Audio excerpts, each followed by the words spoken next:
Hello everyone, welcome to my channel. आज मैं आपके लिए लेके आई हूँ बहुत ही स्वादिष्ट और सेहतमंद रेसिपी अलसी के लड्डू। ये लड्डू न सिर्फ खाने में टेस्टी हैं बल्कि ओमेगा 3 फैटी एसिड, फाइबर और प्रोटीन से भरपूर हैं, जो आपकी सेहत के लिए बहुत ही ज़्यादा लाभकारी हैं। तो बिना देरी किए चलिए इस मज़ेदार सी रेसिपी को बनाना शुरू करते हैं। तो ये मैंने अलसी के बीज लिए हैं या फिर फ्लैक्स सीड। वजन में देखें तो ये आधा किलो हैं। तो आप जितने भी लड्डू बनाना चाहते हैं उसी के अनुसार रखें। तो सबसे पहले हम इन्हें भून करके तैयार कर लेंगे। गैस की फ्लेम यहाँ पर मीडियम टू लो रखेंगे और इन्हें लगातार चलाते हुए भूनेंगे, ताकि जो बीज हैं वो नीचे से ना जलें, क्योंकि अलसी के बीज भुन भी जल्दी जाते हैं और जलने भी बहुत जल्दी लग जाते हैं। तो इन्हें लगातार चलाते हुए भूनें जब तक कि इनमें चटकने की आवाज़ नहीं आ जाती है, तब तक इन्हें इसी तरह से चलाते हुए भूनना है। तो अलसी हमारी अच्छी तरह से भून करके तैयार हो चुकी है। इसको एक प्लेट में निकाल लेंगे और इसे ठंडा होने देंगे। इसी कढ़ाई में ये मैंने आधा चम्मच के करीबन घी लिया है और ये थोड़े से मैंने बादाम लिए हैं। तो ये ड्राई फ्रूट भी मैंने आधा किलो अलसी के अनुसार ही लिए हैं। थोड़े से इसमें काजू भी डाल देंगे। तो ड्राई फ्रूट आप जो भी पसंद करते हैं वो इसमें डाल सकते हैं। और इन्हें इस तरह से लगातार चलाते हुए जब तक एक अच्छा सा कलर इनके ऊपर नहीं आ जाता तब तक इनको भुनने देंगे। तो ये डालने टोटली ऑप्शनल है। आप चाहें तो खाली अलसी के भी बना करके तैयार कर सकते हैं, लेकिन अगर आप ड्राई फ्रूट भी इसके अंदर डालते हैं तो एक अच्छा सा टेस्ट आता है और ये और भी ज़्यादा हेल्दी बन जाते हैं।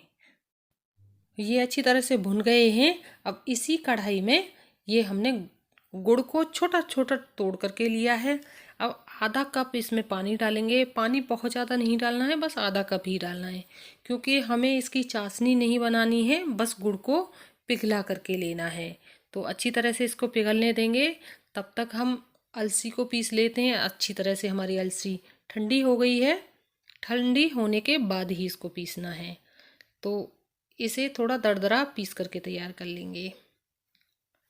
तो अलसी पिस गई है। इसको बस इस तरह का हल्का सा दरदरा रखना है, बहुत ज़्यादा बारीक नहीं इसको पीसना। इसको एक प्लेट में निकाल लेंगे।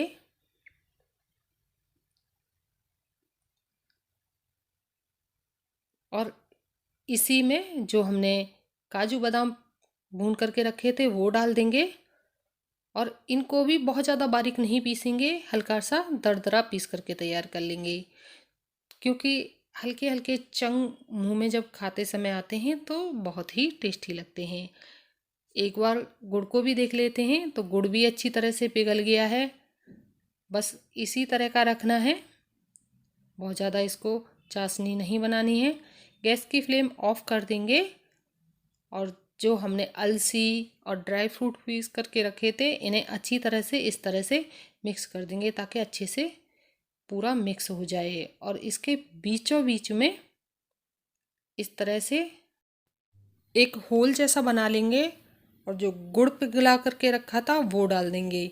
अभी गुड़ हमारा बहुत ज़्यादा गर्म है तो थोड़ा ध्यान से डालना है और सारा एक साथ नहीं डालना, थोड़ा थोड़ा डाल करके और इस तरह से चम्मच या फिर स्पैचुला से इस तरह से मिक्स करें। हाथ बिल्कुल भी नहीं लगाना, क्योंकि गुड़ बहुत ज़्यादा गर्म है और जब गुड़ गर्म हो तभी हमें इसके अंदर मिक्स करना है। अगर आपने गुड़ को ठंडा कर लिया तो लड्डू बनाने बहुत ही मुश्किल हो जाएंगे। तो इसी तरह से जब गर्म हो तभी इसको मिक्स करना है। तो गुड़ जितना हमने पिघलाया था वो पूरा गुड़ इसमें पड़ गया है और ये अच्छी तरह से लड्डू बनाने लायक हो भी गया है। अब इतना गर्म है कि हाथ इसको सह पा रहे हैं, तो अच्छी तरह से हाथों से इसको मिक्स कर लेंगे। और लड्डू बनाने से पहले हाथों पर इस तरह से थोड़ा सा घी लगा लेंगे, ताकि ये चिपके नहीं हाथों में।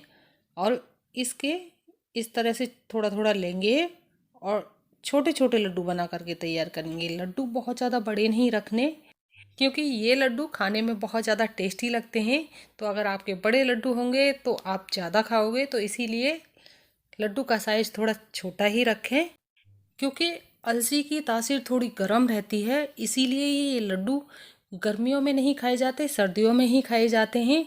और एक दिन में सिर्फ एक चम्मच के से ज़्यादा अलसी नहीं खानी चाहिए, क्योंकि जिन लोगों की थोड़ी प्रकृति गर्म होती है उनको कई बार अलसी नुकसान भी करती है।